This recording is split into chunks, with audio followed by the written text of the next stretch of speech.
Greetings, and welcome to the Lakewood City Schools Family Information Session on our new elementary report card. Our hope is that this session will help you understand why these changes have come about and how they will benefit you and your students. So let's begin with why the change. The growth of our students is always in the forefront.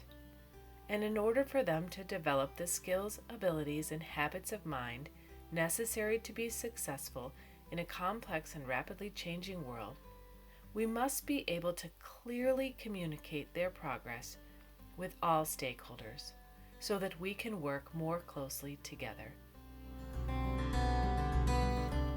And although the state of Ohio had adopted learning standards which outline what students should know and be able to do in every subject for every grade, what we heard from families and students and teachers was that our present elementary report card was not effectively communicating students' strengths and needs and where they were in relation to these grade level standards. In other words, we could do better. So in the spring of 2017, the district put together a report card task force comprised of teachers and administrators with the goal of revising the elementary report card. This task force spent the 2017-18 school year on research and development. They studied the works of Dr. Douglas Reeves, Thomas Guskey, Ken O'Connor, and Robert Marzano, to name a few. They studied elementary report cards from other districts across the nation and engaged in dialogue with district leaders on their report card revision journeys. As the summer of 2018 came to a close, the report card task force had drafts of new elementary report cards. During the 2018-19 school year, these drafts were reviewed by all elementary teachers and principals. Their feedback was gathered, refinements were made, and teachers spent professional learning time building additional tools to help support consistent interpretation of what students must know and be able to do in different subjects. In the spring of 2019, elementary parents were invited to preview the report cards and provide feedback. This led to additional refinements. And here we are now in the fall of 2019, launching the new elementary report card. Yet our work is not complete. This year, the report card task force will continue to gather and review feedback, and teachers will have continued opportunity to build tools to strengthen clear and consistent reporting of student progress. So although the intention remains the same, to clearly report student progress, there are some differences between our new elementary report card, our most recent elementary report card, and perhaps the elementary report card of your childhood. The focus of our new reports is on communicating student progress in relation to individual standards or learning targets. Our goal is to provide feedback in relation to these standards that helps students grow and helps teachers strategically plan instruction. To better understand what it looks like to evaluate progress in relation to a standard, let's use the analogy of learning to ride a two-wheeler. In a standards-based or standards reference system, a learning progression is often developed. The standard is intentionally placed in the third tier of the progression. This allows teachers to define steps toward meeting the standard, as well as define what it looks and sounds like to extend that standard. Then, as teachers evaluate student progress, they can more clearly see where a student's progress lies in relation to the standard and can provide feedback accordingly. When progress is reported in relation to standards, students are constantly working on moving up different ladders. Thus, they are most successful in a standards reference grading system when they adopt a growth mindset. If I didn't meet the standard this time, what might I do differently to meet it next time? I know if I use my mistakes as learning opportunities, I'll get this. The symbols we use for reporting progress will also be different on our new elementary report card. We have one set of symbols, our academic performance level descriptors, which will be used to describe a child's present ability to meet academic standards. These symbols will also describe the amount of support he or she requires while attempting to meet the standards. These descriptors and symbols are what you will see not only on the report card, but on student work coming home. The behavioral performance level descriptors, often, sometimes, and rarely, will be used to describe students' work habits and skills for success, such as task completion, respect for others, and self-control. At this point, we'd like you to pause and think, and perhaps talk to the person beside you. What do the highest marks in a grading scale mean to you?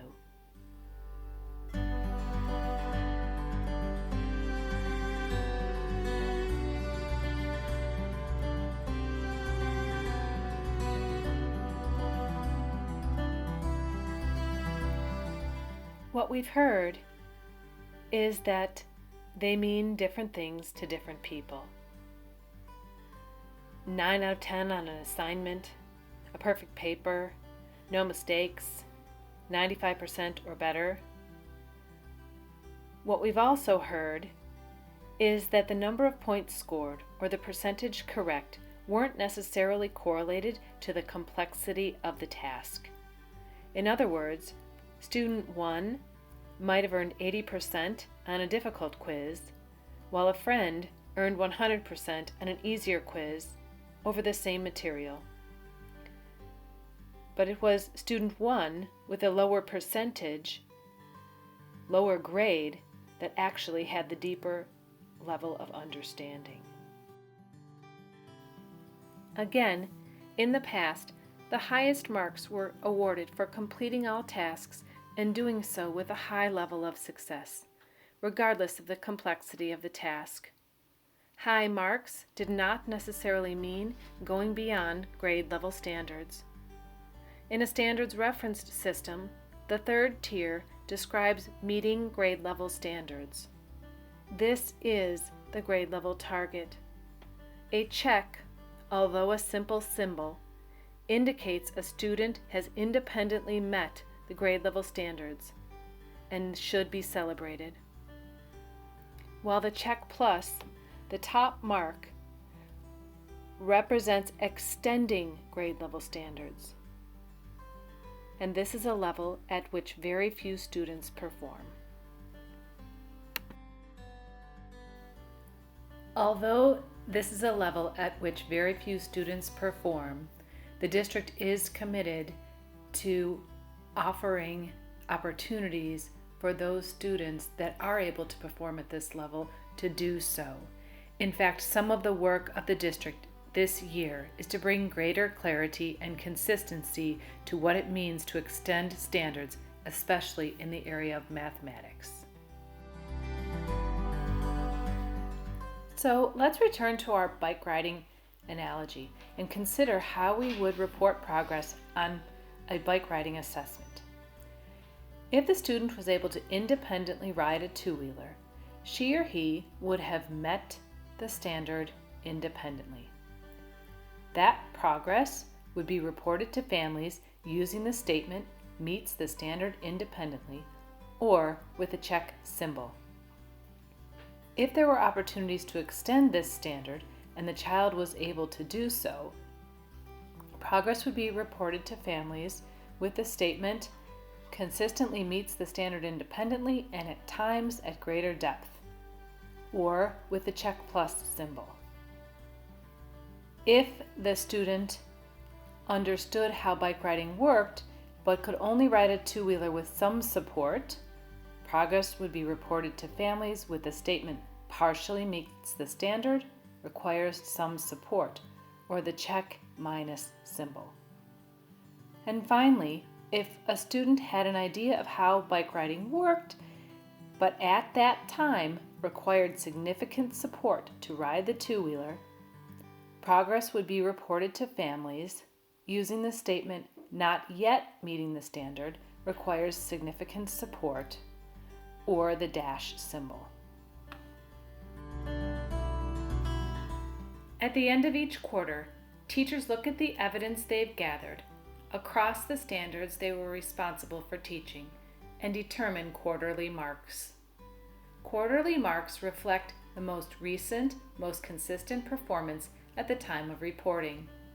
In other words, quarterly marks represent a student's current status in relation to the standards assessed. So, let's give it a try. If you were responsible for reporting a quarterly mark in two-wheel bike riding for each of these students, how would you define his or her current status?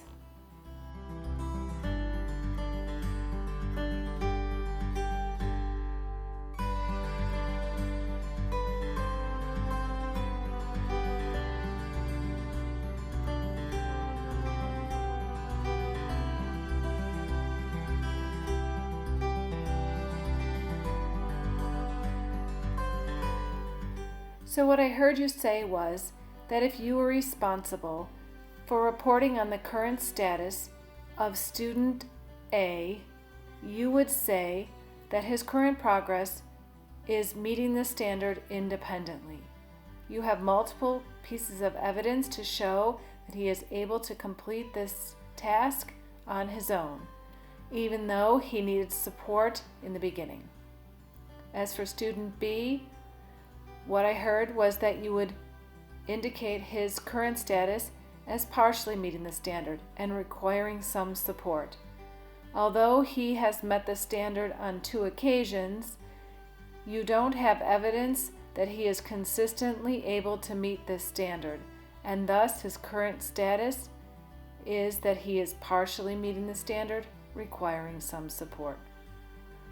As for student C, I heard you say he is also partially meeting the standard and requiring some support. Again, although he was able to meet the standard on 2 different occasions, his performance is not consistent enough for you to feel confident that he is able to meet this standard independently. So what is of note in a standards reference system is that students are not penalized for needing support initially when learning something new. It is recognized that this is part of a natural learning curve. The final difference in terms of grading and reporting on the new elementary report card is the presence of letter grades for grades 3 through 5.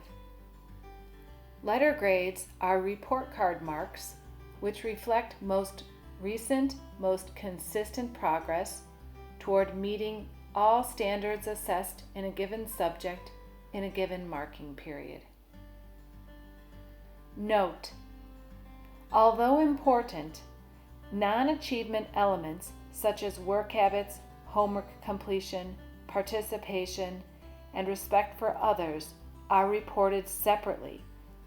They are reported using behavioral performance level descriptors and are not part of letter grades. Thus, the achievement of a student who has met some standards but is disruptive will not be masked, nor will the exceptional efforts of a student who has yet to meet some standards.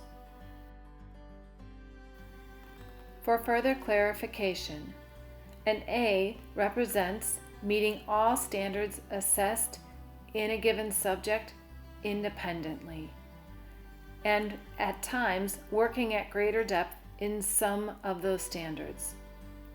A B represents meeting most standards assessed in a quarter independently. C represents partially meeting or requiring some support with most standards assessed throughout the quarter. Students receiving a C may have met some standards. A D represents partially meeting or requiring some support with some standards and not yet meeting and requiring significant support with other standards. And an F represents not yet meeting or requiring significant support with most standards assessed in a given subject in a given quarter. There are two more differences when it comes to our new elementary report card. And the second to last is conversations around grading.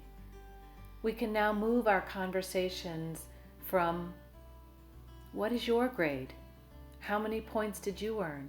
How many more points do you need? She is a P student. He is an E student. To conversations such as, what have you learned? What are your areas of strength? What do you need to work on? She needs more support with this, and he is able to do that. The final difference is that when it comes to the new elementary report card, all stakeholders are on a learning curve. Students, families, teachers, administrators. The upside is that although the report card is new to all of us, there are many things that are not different. We continue to be committed to supporting our students, to supporting you, to clearly communicating progress with all stakeholders, and to working together to ensure our students develop the skills, abilities, and habits of mind necessary to be successful in a complex and rapidly changing world. Our final takeaways for you is that learning is a process and that each child develops at his or her own pace, and that the report card is just one component of our reporting system, that we encourage a strong home-school connection. Thank you.